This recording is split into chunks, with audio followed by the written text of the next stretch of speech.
Sveiki, tai šiandien pakalbėsiu apie kalkių dažus ir kaip jie naudojami, kaip jie dėdami.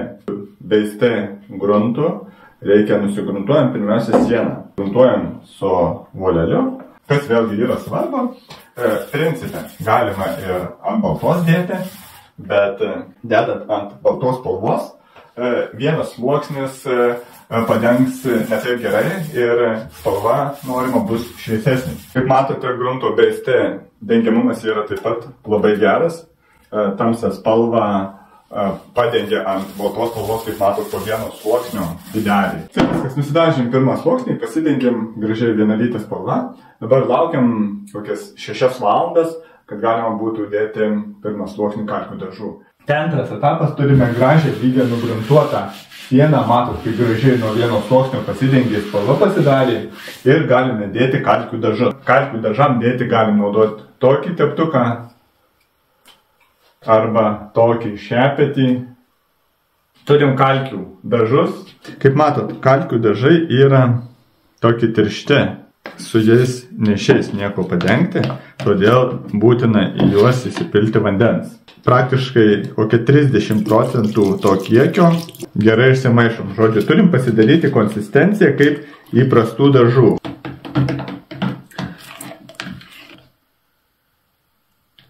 Štai. Pradedam tepti. Taigi, kaip matot, tepam kryžminiais judesiais ir tepam debesėliais. Kaip pagreitinti darbą? Vienintelis variantas – paimti šepetį platesnį.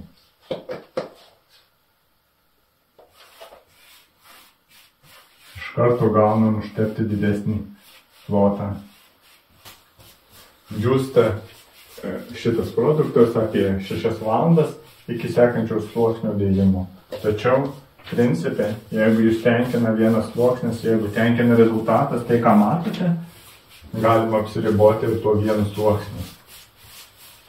Tačiau po kiekvieno sekančio sluoksnio mes galim pasiekti gilesnį efektą, ryškesnius šešėlius. Kalkis toks produktas, kuris visą laiką yra tamsesnis negu spalva, kuri bus galutinė. Taigi matom, kad jau štai čia pradėjo apdžiūti. Kada džius, jisai pradės šviesėti, vienur tamsiau, kitur šviesiau, priklausomai nuo uždėto storio. Ir po kelių valandų pamatysime vaizdą.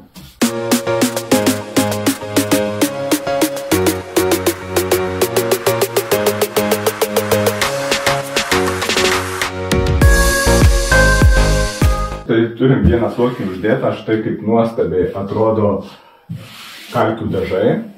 Su jokiais kitais dekorais ar dažais tokį matinį gilų efektą neišgausime, ypač įvertinus, kad tokiu paprastu būdu. Tai štai po vienu sluoksniu atrodo taip, ne?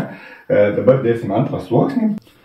Dabar ką noriu parodyti, kad pamatytumėte, jog nuo teptuko, va, matosi štai, lieka toks braukimas, ar ne? Jisai neišplaukia. Nesusivėja, ar ne? Reiškia, kad per tirštas buvo kalkių dažai, per mažai įpylėte vandens, todėl liko tokie. Tai kitą kartą, jeigu norite, kad būtų tokie, pasidarom tirštesnį, jeigu norim, kad išplauktų labiau, ar ne, štai tokį tolygesnį, tada turim pasidaryti skystesnius. Štai, gali būti gražiai jie pereiti, be tokių braukimų arba su matomais teptuko braukimo žymėm, tada tiesiog tirštesnis turėtų būti. Tai vėl pradedam kaip visada nuo viršaus.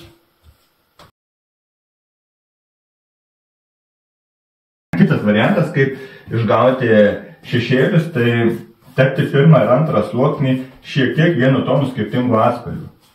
Tarkim, pirmas sluoksnis visada tepasi šiek tiek tamsesnius, ar ne?